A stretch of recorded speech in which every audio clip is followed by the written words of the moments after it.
Hey, so I was originally making this video like twice, and I threw it out the door the first time because it was so boring, and then the second time I went overkill and it was just kind of crazy and funny. Anyways, this is the third time I'm making this video because I can't figure out how I want to put it up because I feel like it's a good one. I feel like there's a lot of people who are going to be clicking on this. So I'm just going to start. The wheel over here is a single rear wheel. This is the setup, just means that the rim is in the middle. This one's on the right there, that's a dual wheel. I don't know if you can see it or not, the way you're looking, but basically it has that major offset. So the whole purpose of this is to see if dually, is it worth it to you? Why should you do it? Or why the hell you should even care? So one major pro of a dually is that it's more stable. More stable, windy conditions, and assuming your load is maybe top heavy or something like that, you're just gonna have a lot better time maintaining control. Hope you enjoyed this next little clip. Yeah. So imagine there being like winds that shoot around the hills and everything that you're traveling in, whether it be the Smoky Mountains, Colorado, I don't know if y'all can see me, but I'm standing on one paint can. Look how hard it is for me to stand on this one paint can. This is single rear wheel. It ain't easy. Now check this out. Now I'm standing on two paint cans. Yeah, guess what's happening? Yeah, way more stability. Work things like that. Dually, yeah. Yeah, unless you're like that one guy who's just all like, I don't need that. Oh, I'm not standing on one wheel. That is right. I do not need such American good qualities because I have balance within my soul. I do not need extra, mother. Alright, I think you got the point on that. Let's move right along. If you park in your driveway, it's going to be less stress on that driveway. In other words, because it's spread out, theoretically it should help on less cracking in that spot because it's less weight. Now, as far as blowouts go and stuff like that, you have 4 tires on the back. 4 wheels, 4 tires on the back for dualies. On singles, you have 2. If one blows out, you have a lot better chance of maintaining control. You are not going to lose control, so to speak. So, and you pull over and take care of what you got. Now, different people are going to tell you different things on this. You really should carry your spare with you, but can you get away with not carrying a spare? Absolutely. Now you might have to shift your maybe a front wheel to the back and vice versa to make something happen. It looks funny, but you can do it. It would be hard on bearings if you try to move one to the front, for example. The offset would be really great. So I suggest your next stop is getting your tire fixed. So that's a pro. Unfortunately, though, there has been reported cases that when a tire blows out for a dually when the fenders are fiberglass on some makes and models, I think Fords, for example, when they blow out and they blow out just right, the tire will actually rip the fender off. I've heard of that happening. I haven't had it happen to myself. Alright, so another pro with dualies is the sex appeal. I think it looks pretty sexy. Unless you're just like one of those guys like, no, dog, you're stupid, you don't need it. Well, then that's on you, whatever. Damn, she got a fat ass. So, brings me to my next point is resale value. If you are going to resell your dualies just hold their value a lot better as opposed to their counterparts, single rear wheel, assuming it's 1-ton class, right? That's what we're talking about. So, and vice versa, if you're a buyer on the market, it's going to cost you more for a dually because they just retain their value that much better. Technically, dualies, depending on their make and model, again, they might end up having more springs, heavier springs. That just kind of goes back to the way it's designed and the payload. If you look at the sticker on your door jamb, it just goes back to that. So yeah, you might have a couple more springs, if not, maybe some helper springs is what they call it. If it's, again, 1 ton and versus the single and the dual, you just got to go back to your sticker because payload is everything. It really is. And generally speaking, if you have the correct setup, your brakes have more surface area. The drums are wider, and because the axles are longer, so this is factory off the line. This isn't wheel adapters like you're kind of seeing in this video. But the axles are longer, not the axle tubing, the axles, assuming you're following me. And so if it's drums, the drums are going to be a lot bigger, or if they're discs, they're generally going to be a little bit bigger. So, and again, that goes back to the payload rating. So you change your brakes, that technically affects your payload. Generally, also, now, I'm not an insurance person, but the more metal you have, basically the higher the payload, you're going to pay more for insurance and taxes. So if you convert this correctly and you can have a higher payload, then hey, you found a loophole. You win. Which is no different than going and buying a little Mustang that has a little 4-cylinder in it, a little 6-cylinder, ripping that out and then putting your desired engine in it, whatever they're making these days. Because the point is, when the insurance carrier and the tax people, whenever they run your VIN number, they're not asking you how big's your engine. Even if you tell the lady across the desk, I got one of them, I'm stroking it, if you know what I'm saying, and that, because she doesn't care. She's going off the numbers that is on your paperwork. That is a loophole. Same thing applies to what I'm telling you about upgrading or adding duals. So it's a pro if you want to look at it like that. Alright, we're taking a field trip now.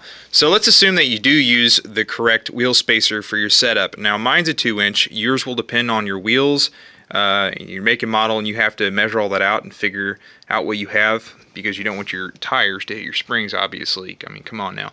So if you want to use wheel spacers, you need to consider your brakes. Okay? So this is old school. Old school is drums. Everyone's using a disc now, but if you have this and you're like, do I really have to upgrade this? You should ask yourself at this point, do I have a standard transmission? Because if you have a standard transmission, then you can just shift down if your heart so desires. The answer to that question just depends on what you personally have, and do you really want to worry about the stopping? Because hey, rear-ending people sucks and it's dangerous. Traction. This is a really complicated subject. It depends on if it's dry conditions, if it's ice, is it mud, is it uneven terrain, is it just simply wet, is it a creek bed, what are you doing? Are you going over the road, are you sex appeal, are you just doing it for a car show? This part, traction, is a hard one to explain. But I'll explain it fewest words possible. The greater PSI you have on one area, assuming it's pavement, the better for traction. Now, the wider it is, it's going to less pounds per square inch. If it's on pavement and it's dry, you have nothing to worry about. But let's say you're in soil and you have single rear wheels, and the greater the force is actually going to push the soil generally away. And if that happens, you will create a rut if the wheels spin. We're comparing the tread the same. I don't want to talk about tread bite, because obviously if you have good tread, it's like cleats, right? We'll talk about that here in just a moment. So if you have duals, that the area is going to be spread out, and you're going to have a lot less of a chance sinking and creating a rut, because if you create that rut, that increases the area, plus now your vehicle must climb over a little edge that it's created. So this is where the subject can be really, really touchy. It just depends on, are you going to be driving on a farm? Do you plan on kind of getting in some muddy areas? Do you have a 4-wheel drive? It goes back to that question. If it's 2-wheel drive truck and you're thinking about doing this, it's probably going to be worth it. Just puts kind of some meaty, bitey treads on it, and you'll be fine. Therefore, it won't sink, and you'll be fine. You'll have a little bit of chop and a little bit more vibration too. So, I hope you enjoy this next little clip. It just kind of talks about what we already said in summary. So yeah. You're outside in the grass with me. I'm laying here itching for you to understand. I'm in a slanted hill. If I'm wearing cleats versus some Crocs that kind of look like that right there, cleats versus this on grass, what's gonna happen? Is cleats gonna have more traction, or is flats? Now, depends if you're gonna sink in the mud or not. If you sink in the mud on your single rear wheels, well, looks like duals would have been better because it would have spaced it out a little bit better. Does that make sense? Kind of like skid steers. Skid steers, what's better? Well, it depends on the terrain you're working with. See this here Bronco behind me? I don't talk much about her, but she's beautiful. She's old, rusty, crusty. She's for sale too, if I get the right price. But she's sitting on Mickey Thompson just like that. If she was bald, She wouldn't be able to climb, but she wouldn't sink either. But see how she got teeth on her? Just like cleats, she can bite. Now imagine if that surface area was spread out, she wouldn't sink. More traction. Damn bug. All right, I still have your attention, minus the people that have already clicked away by now. We're looking at bird's eye view. I don't know if you as the viewer understand what open differential stands for. Open differential means that you do not have a limited slip or posi track. And basically what that means is we're talking about steering right now. If this is open differential, the wheel that has less the greater distance in turning, the wider it is actually going to help out your steering. Again, if that is open differential. And hopefully you kind of have kind of a level of where that is. Otherwise, you're going to get really confused right now. Now, if you're turning left, talking about the same wheel, if you're turning left and your wheel is now further out and you have locking differential, and as soon as you hit the throttle, the gas, it'll engage your rear end more versus the open diff, and it'll actually make steering even harder.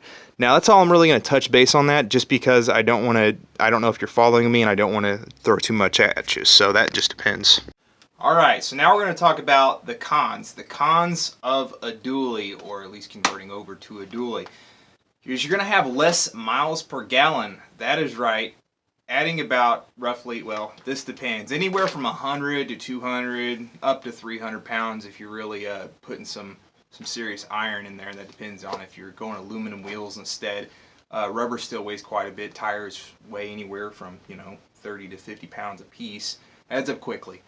On top of all the extra stuff, brakes, and if you upgrade that. Anyways, less miles per gallon. It's going to need horsepower. Remember that horsepower is measured in by how quickly something is achieved. That means horsepower to the ground would decrease because your mechanical system's having to work that much harder to push that potential energy, that static iron that's in your drive line. So now it has to push all that plus the tires. You're going to have a little bit more mechanical wear. Mechanical wear is going to increase on everything. More clunky, this, that, and the other. Have any one of you actually driven a tank? Well, adding this, or at least, getting a dually, if you're not adding it, you need to think about it's going to be hard to park. It's just truth. You can get used to it. You can. But parking between the lines, if you care about other people, it's going to be a little bit more of a fight. And again, I mentioned this earlier, if you do buy a dually right out of the gate, you're going to have higher insurance. Tire expense. Tires are not cheap. You now added some more wheels and thus rubber, and so now you got to maintain 2 more tires. So is it worth it?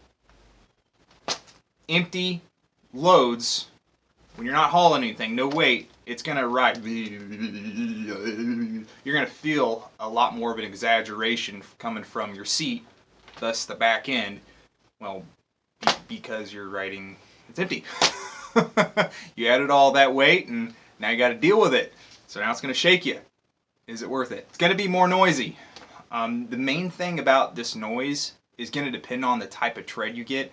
Anything that's really all-terrain, okay, usually people go all-terrain, but when you go meaty, kind of mud dualies, if whoever in their right mind would do that anyways, it's going to have a lot of humming. So that just depends on, are you ready for that? That's another thing you got to ask yourself. Is it worth it?